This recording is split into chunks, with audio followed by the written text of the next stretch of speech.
Tipe manusia seperti apakah kita?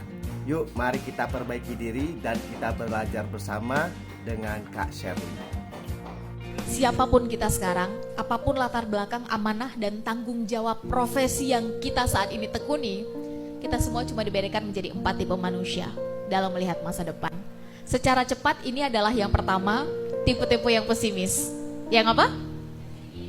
Yang pesimis. Cirinya gimana Kak Ser? Tanyakan satu pertanyaan tentang masa depan teman-teman. Apapun bentuk pertanyaannya pada manusia jenis ini, maka biasanya jawaban pertamanya adalah cenderung mengecilkan diri sendiri. Teman-teman, kira-kira 10 tahun ke depan ngeliat diri sendiri dulu deh, gak usah jauh-jauh. 10 tahun ke depan ngeliat diri sendiri kondisinya kayak gimana?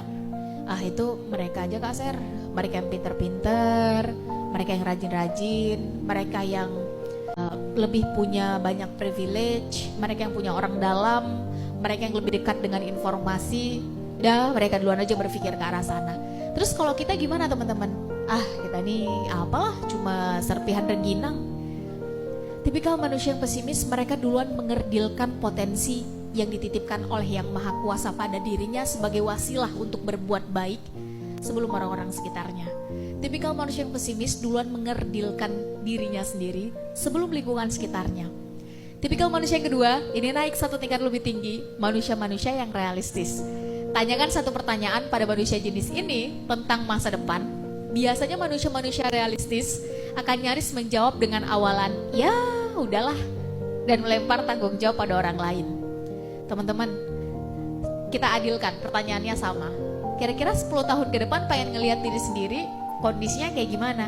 Ya udahlah, itu nanti gimana, kesempatan datang pada kita aja. Teman-teman, kira-kira nih, teruntuk kita misalnya yang sampai sekarang memang setiap bulannya masih disokong oleh orang tua, masih dapat beasiswa dari orang tua. Kira-kira kapan tidak lagi merepotkan orang tua? Kalaupun kita belum bisa ngasih, setidaknya kita nggak meminta lagi. Ya udahlah, itu nanti gimana, takdir berbicara aja. Teman-teman, ini tahun 2022, 8 tahun ke depan adalah peak session pertama bonus demografi terjadi di negeri kita. Kira-kira pengen ngelihat kondisi para perempuan di negeri kita 8 tahun ke depan kayak gimana? Ya udahlah, itu nanti gimana kondisinya diwariskan pada kita aja. Tipikal manusia yang realistis teman-teman, mereka cenderung dibentuk oleh lingkungan, bukan mereka yang membentuk lingkungan. Tipikal manusia yang realistis, mereka senang mendengar narasi orang, bukan mereka yang menciptakan narasi untuk didengarkan oleh orang. 3 kata yang akan menghancurkan manusia tipikal kayak begini adalah apa? Kata orang. Apa kata orang? Syukur orang-orang yang ada di sekitar kita selalu ngedukung, selalu nge-support apa yang menjadi target, visi, goal, atau cita-cita kita.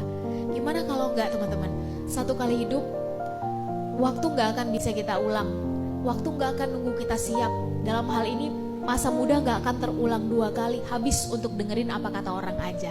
Yang jadi target, visi, goal, ini gak ada yang mendengarkan. Tipikal manusia yang ketiga, naik satu tingkat lebih tinggi, manusia-manusia yang optimis. Sama, tanyakan satu pertanyaan tentang masa depan pada manusia jenis ini, biasanya selalu menyisakan ruang sekecil apapun, space sekecil apapun untuk tetap berpikir positif. Apapun kondisinya, kayak gimana pun situasinya. Tapi kan Kak, sekarang kita sedang lagi di masa-masa harus menentukan banyak pilihan. Sekarang kita udah bulan November, dalam hitungan bulan kita masuk 2023 dengan semua proyeksinya Kak. Kata-katanya demikian, kata-katanya akan ada krisis. Di balik sebuah krisis akan ada para pemenang baru. Itu sudah menjadi hukum alam, benar ya? Dan pada akhirnya hanya mereka yang optimis yang tetap menyisakan ruang untuk berpikir ke arah yang positif. Sehingga wajar ketika ada 1000 orang bilang, udah Ser, gak usah halu, gak usah ketinggian bercita-cita, gak usah terlalu tinggi bikin visi, gak usah terlalu besar membuat target. Justru ini jadi orang pertama yang mengatakan, I'm gonna prove it.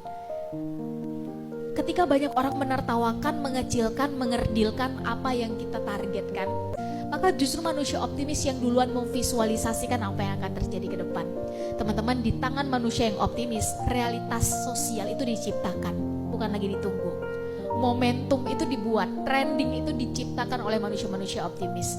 Sehingga pada akhirnya mereka akan mampu menyeimbangkan antara logika dan perasaan. Kapan harus menggunakan perasaan dan kapan harus menggunakan logika. Yang habis ini akan kita bahas. Tipikal manusia yang terakhir, yang keempat, ini naik satu tingkat lebih tinggi, manusia-manusia yang progresif. Teman-teman, yuk jujur, dengan segala kekurangan dan kerendahan, gak semua hal yang kita pikirkan bisa kita lakukan. Bener gak? Bener ya? Gak semua ide, kreativitas, dan gagasan bisa kita eksekusi. Ada aja tantangan, ada aja aturan, ada aja rintangannya, selalu aja ada. Nah, tipikal manusia-manusia yang progresif, kayak gimana pun kondisi menghimpit, situasi menjepit, mereka akan terus keep going, keep moving, keep learning, keep doing. Gak bisa pakai cara A, pakai cara B. Gak bisa pakai cara B, pakai cara C.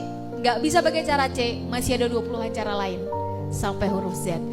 Selalu ada ide-ide yang kreatif, inovatif, tapi tetap solutif di tangan manusia-manusia yang progresif. Dan hanya akan ada dua hal yang terjadi pada manusia jenis ini. Pertama, perubahan. Kedua, pembaharuan. Teman-teman, ini menarik. Gak ada alasan bagi kita yang masih punya jiwa muda untuk duduk di tangga kedua. Sedikit-sedikit, ya udahlah, itu nanti gimana, kesempatan datang pada kita aja. Ya udahlah, itu kapan mood kita datang aja, nanti baru kita lakukan. Ya udahlah, itu nanti gimana, takdir berbicara aja. Apalagi yang pesimis, tangga pertama. Satu-satunya tangga yang pantas untuk kita yang masih punya jiwa muda. Hati-hati dengan kata jiwa muda, karena saya belajar dari seorang guru, ternyata ada banyak mereka yang ternyata adalah anak kecil terjebak dalam tubuh orang dewasa. Demikian juga sebaliknya. Ini adalah sebetulnya cara berpikirnya layaknya seorang yang dewasa, tapi ternyata secara usia masih dibilang cenderung